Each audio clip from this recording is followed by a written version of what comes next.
खबर आपकी, मुद्दे आपके, हर खबर का आप पर असर, जन गण के मन की बात, सबसे बड़ी टक्कर, आर पार सिर्फ IBN7 पर।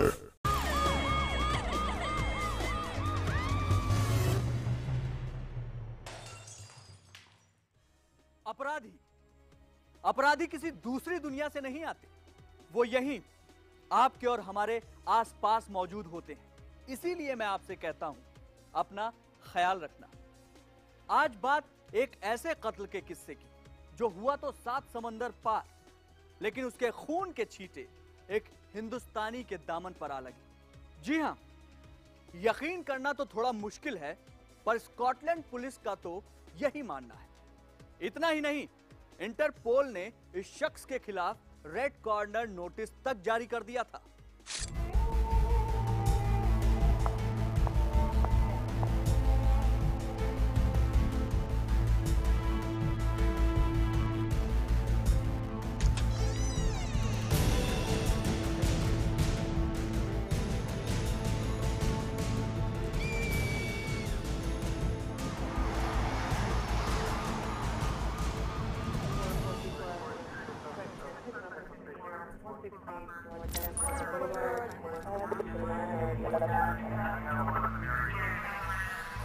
इस वक्त लंदन के क्राउन ऑफिस में हलचल मची है। उन्हें स्कॉटलैंड पुलिस से एक शख्स के बारे में एक सूचना मिली है। इस सूचना के मुताबिक अगर वो इस शख्स को पकड़ने में कामयाब हो गए तो वो 19 साल पुराने एक केस की गुत्थी को सुलझा लेंगे।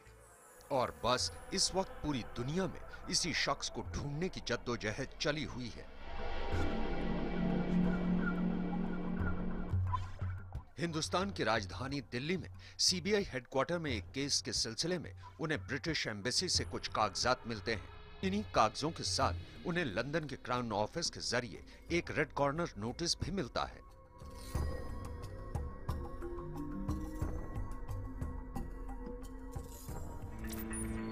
चूंकि सीबीआई इस केस पर काम शुरू कर चुकी थी, लिहाजा वो अपनी तफ्तीश को आगे बढ़ाते हुए केस की इंक्वायरी के सिलसिले में मुंबई पुलिस को एक शख्स को ढूंढने का जिम्मा सौंपती है।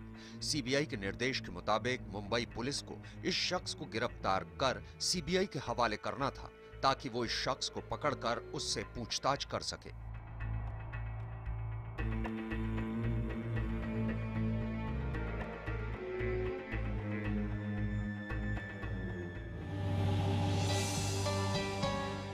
सीबीआई के निर्देश पर करीब 4 महीने की मशक्कत करने के बाद मुंबई पुलिस बांद्रा के रहने वाले एक शख्स को 9 जनवरी 2015 को मलाड इलाके से गिरफ्तार करती है और अपनी इस कामयाबी की खबर दिल्ली में सीबीआई अधिकारियों को देती है।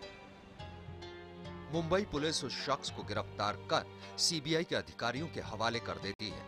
दिल्ली आने के बाद सीबीआई अधिकारी उसे एक स्पेशल प्रत्यर्पण कोर्ट में पेश करने के बाद दिल्ली की तिहाड़ जेल में भेज देते हैं। आखिर ऐसा हुआ क्या था कि लंदन पुलिस के रेड कॉर्नर नोटिस और सीबीआई की ताकीद पर मुंबई पुलिस ने इस शख्स को गिरफ्तार कर लिया? इससे भी बड़ा सवाल, आखिर इस शख्स ने ऐसा किया क्या था कि लंदन पुलिस को रेड कॉर्नर नोटिस जारी करना पड़ा? इससे पहले कि आपको यह पूरा माजरा समझाएं, आप इस वीडियो को देख लीजिए।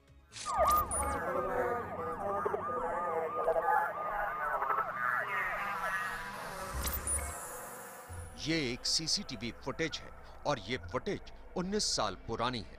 वक्त के साथ धुंधली पड़ चुकी इन तस्वीरों में आप देख सकते हैं कि एक लड़की और उसके साथ एक लड़का नजर आ रहा है।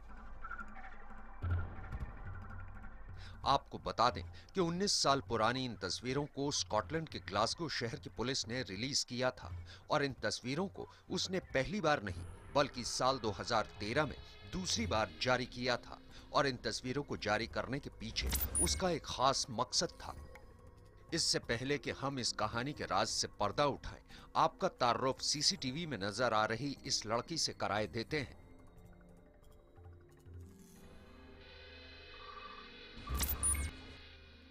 नाम ट्रेसी वॉयलेट वाइट, उम्र 21 साल। आइए अब आपको ये भी बता देते हैं कि आखिर 19 साल बाद स्कॉटलैंड पुलिस ने ट्रेसी वाइल्ड की तस्वीरें एक बार फिर क्यों जारी की थी। दरअसल इन तस्वीरों में नजर आने वाली ट्रेसी वाइल्ड अब इस दुनिया में नहीं है।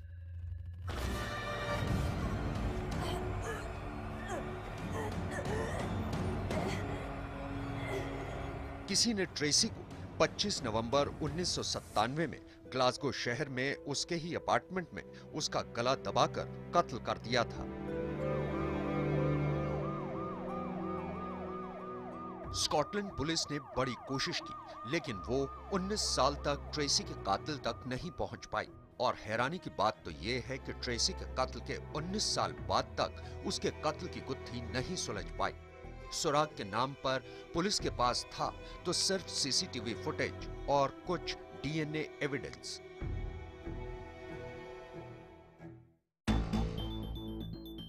तफ्तीश के दौरान उसे ये पता चला कि जिस वक्त ट्रेसी की हत्या हुई तो उसके कुछ देर बाद एक शख्स को वहां से भागते हुए देखा गया था। चूंकि ट्रेसी कातिल को अपने साथ अपने अपार्टमेंट ले गई, लिहाजा कत्ल के बाद कातिल ट्रेसी के घर की चाबियां भी अपने साथ ले गया था। ट्रेसी का वो फैंसी कीरिंग भी आज तक पुलिस बरामद नहीं कर पाई है।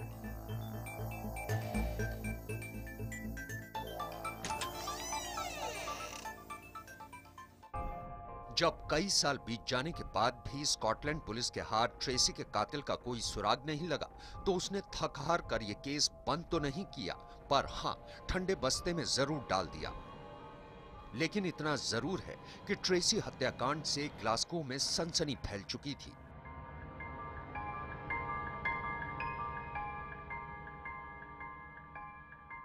स्कॉटलैंड पुलिस के मुताबिक ट्रेसी एक ड्रग एडिक्ट थी, साथ ही में वो वेश्यावृत्ति के धंधे से भी जुड़ी हुई थी।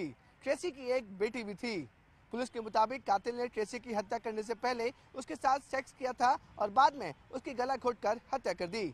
2013 में तहकीकात के दौरान स्कॉटलैंड पुलिस यार्ड ने सबूतों की फिर से जांच की ताकि कातिल की पहचान हो सके। इस फॉरेंसिक तफ्तीश में वो डीएनए भी शामिल था जो उसने साल 1997 में ट्रेसी के शरीर पर से 5 जगह से उठाया था। और जब इस डीएनए की बारीकी से फॉरेंसिक जांच हुई और 2000 लोगों से इसके मिलान के बाद स्कॉटलैंड पुलिस इस नतीजे पर पहुंची कि ये डीएनए किसी ब्रिटिश या फिर स्कॉटलैंड मूल के शख्स का नहीं है, बल्कि ये किसी विदेशी मूल के शख्स का है। इसके बाद साल 2013 में एक बार फिर स्कॉटलैंड पुलिस के एक अधिकारी ने दोबारा ट्रेसी वाइल्ड केस को खोलने का फैसला किया और एक बार फिर एक लंबी तफ्तीश के बाद उसने जो खुलासा किया वो वाकई में चौंकाने वाला था। हमने इस मामले की तफ्तीश के लिए स्कॉटलैंड पुलिस को एक ईमेल भी भेजा था, जिसमें इस केस की जांच कर रहे अधिकारी के इंटरव्यू के लिए वक्त पुलिस का जवाब भी आया, लेकिन उन्होंने लिखा कि अगर उन्हें हमारी जरूरत होगी तो वो हमसे खुद संपर्क करेंगे। लेकिन उनकी तरफ से अभी तक ना तो किसी ने हमसे फोन के जरिए संपर्क किया और ना ही हमें कोई ईमेल मिला।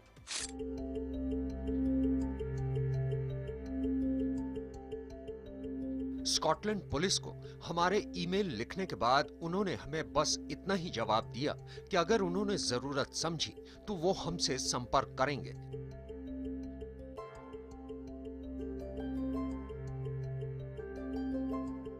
लेकिन एक लंबे इंतजार के बाद भी उन्होंने हमें कोई जवाब नहीं दिया।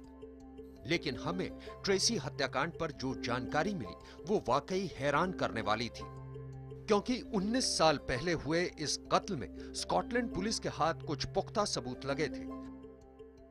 तभी तो उसने एक चौंकाने वाला खुलासा किया और तब तक ये केस देश विदेश में सुर्खियां बटोर चुका था। दरअसल हमने आपको जो सीसीटीवी फुटेज दिखाई थी, ग्लासगो पुलिस के मुताबिक उस सीसीटीवी फुटेज में जो लड़का नजर आ रहा है वो कोई और नहीं, भारतीय मूल का सौगात मुखर्जी था। 1997 में सौगात स्कॉटलैंड के ग्लासगो नॉटिकल कॉलेज में पढ़ाई कर रहा था। उसे ही आखिरी बार ट्रेसी के साथ 19 साल पहले देखा गया। स्कॉटलैंड की पुलिस सीसीटीवी की इस फुटेज को सौगात के खिलाफ पुख्ता सबूत मान रही है। बकौल स्कॉटलैंड पुलिस, इस दौरान जब उसने कातिल की पहचान करने की गरज से एक बार फिर इस सीसीटीवी को स्थानीय टीवी नेटवर्क पर दिखाया तो एक महिला ने सौगात को पहचान लिया। इसके बाद ही स्कॉटलैंड पुलिस सौगात को एक संदिग्ध के तौर पर देखने लगी। ईयर 1997 में एक मर्डर एक महिला का हुआ था ग्लासगो यूके में, और उस सिलसिले में कुछ दिन पहले हम मतलब 1 साल पहले हमारे पास एक रिक्वेस्ट आई थी एक व्यक्ति की तलाश में। तो उस व्यक्ति को हमने खोज निकाला था। बाद में जो भी रिक्वेस्ट यूके गवर्नमेंट से आई थी थ्रू इंटरपोल सीबीआई, उसके द्वारा हमने जो भी सैंपल्स लेने थे, बाकी जो भी इन्वेस्टिगेशन उसमें करना था, हमने करके उस एक्यूज को जो डेसिग्नेटेड कोर्ट है पटियाला हाउस का, उसके सामने उसको पेश किया था। लेकिन जब IBN 7 की टीम ने इस मामले पर सौगात के वकील से बात की तो उनका कहना था कि उनके मुवक्किल को इस केस में बेवजह ही फंसाया जा रहा है और वो सौगात के प्रत्यर्पण को रोकने की हर मुमकिन कोशिश करेंगे।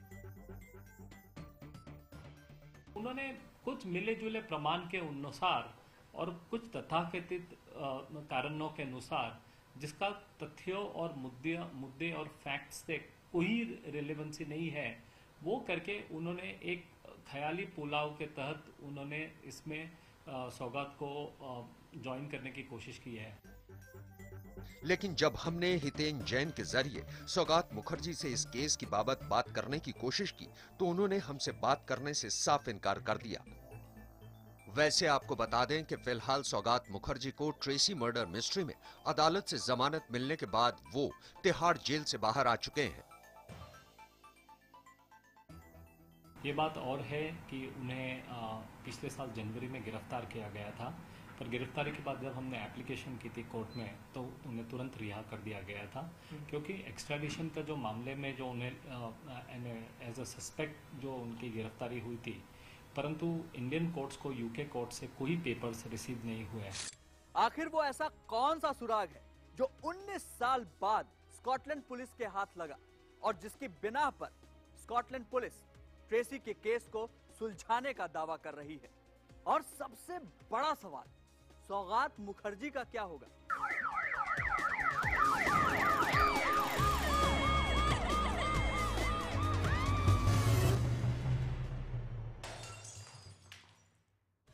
उन्नीस साल बाद स्कॉटलैंड पुलिस का ट्रेसी वाइल्ड हत्याकांड के केस को सुलझाने का दावा करना और इसका इल्जाम एक हिंदुस्तानी पर लगाना खुद में कुछ अजीब सा लगता है, क्योंकि स्कॉटलैंड पुलिस ने यह आरोप कत्ल होने के 19 साल बाद किसी पर लगाए हैं। इसी के बाद से सौगात मुखर्जी की जिंदगी बदल गई। सौगात मुखर्जी को 9 जनवरी 2015 को मुंबई पुलिस ने गिरफ्तार किया था, लेकिन 3 हफ्ते बाद यानी 30 जनवरी 2015 को सौगात को जमानत मिल गई। हमने जो DNA फिंगरप्रिंटिंग के लिए और बाकी जो सैंपल चाहिए होते हैं हर जांच में, वो सैंपल्स हमने निकाल के उनको भेजे थे। फिलहाल इस मामले पर कार्रवाई चल रही है और कोर्ट के आदेश के मुताबिक सौगात मुखर्जी ने अपना पासपोर्ट सरेंडर कर दिया है और हर सोमवार को मुंबई के बांद्रा पुलिस स्टेशन में हाजिरी लगाते हैं। लेकिन कुछ सवाल हैं जिनके जवाब मिलने तक सौगात मुखर्जी शक के दायरे में रहेंगे। सवाल नंबर 1, क्या वाकई सौगात मुखर्जी ने ट्रेसी वाइल्ड का कत्ल किया है? सवाल नंबर 2, अगर सौगात ने ट्रेसी की हत्या की है तो इस कत्ल के पीछे उसका मकसद क्या था? सवाल नंबर 3, ट्रेसी के कत्ल के बाद सौगात अपनी पढ़ाई अधूरी छोड़कर हिंदुस्तान वापस क्यों आ गया? सवाल नंबर 4, अगर सीसीटीवी में दिखने वाला शख्स सौगात ही है तो उसने ये बात 19 साल तक स्कॉटलैंड पुलिस से क्यों छिपा कर रखी? सवाल नंबर 5, और अगर सौगात ने वाकई ट्रेसी का कत्ल नहीं किया है तो फिर वो क्यों अपनी बेगुनाही को साबित नहीं करता? एक बात जरूर है कि आखिरकार 19 साल बाद स्कॉटलैंड पुलिस यार्ड के हाथ में क्या सुराग मिला है जिसकी वजह से सौगात मुखर्जी कातिल साबित हो रहा है। आखिरकार 19 साल बाद स्कॉटलैंड पुलिस यार्ड के पास क्या सबूत हैं जिसकी वजह से सौगात मुखर्जी कटघरे में खड़ा हो रहा है। आखिरकार 19 साल बाद वो कौन सा गवाह है जो सीसीटीवी के जरिए सौगात मुखर्जी की पहचान कर रहा है। इतना ही नहीं, धुंधली सीसीटीवी तस्वीरों के अलावा स्कॉटलैंड पुलिस के पास शक की ऐसी कौन सी वजह है जिसकी बिना पर वो सौगात को संदेह के दायरे में खड़ा कर रही है। और सबसे अहम सवाल ये कि क्या स्कॉटलैंड पुलिस सौगात को प्रत्यर्पण कर उस पर अपनी अदालत में मुकदमा चलाने में कामयाब हो पाएगी।